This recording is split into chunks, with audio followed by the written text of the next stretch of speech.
Sinabi ni Senator Ping, may I allow and correct me Senator Ping kung mali. Sabi niyo yung biruan ngayon, mas mabango pa yung House kaso sa Senate at usually kasi mas mataas ang Senate. I will take exception to that. Why? Because the Pulse Asia, if I'm not mistaken, in December 2019, when I was Speaker and Senator Soto was Senate President, the Senate was 66% and the House was 66%.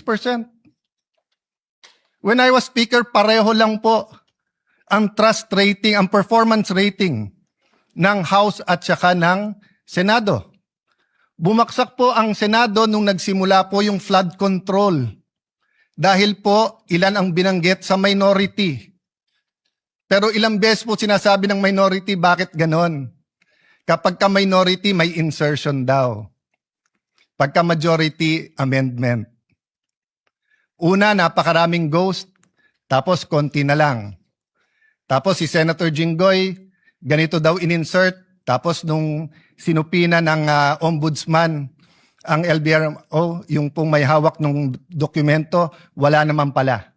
I won't go into that because I do respect the hard work that every single senator, may it be Senator Marcoleta, may it be Senator Erwin Tulfo, or our chairman, Senator Lacson.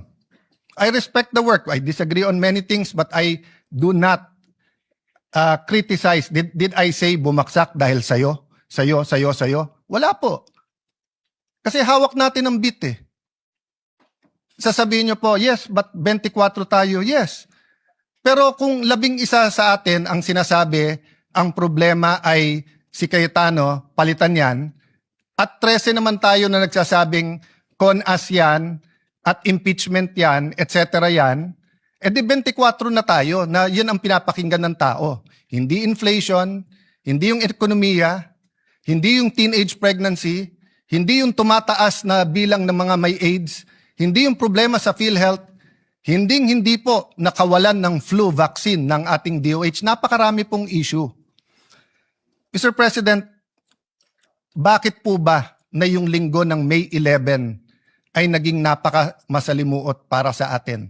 At yun po ay naging bullseye para sa marami. First of all, hindi po nanggaling sa bagong majority na kapag ka nag-take over etong majority na to, ay i-dismiss po ang impeachment. I-delay ang impeachment. Magiging partial ang impeachment.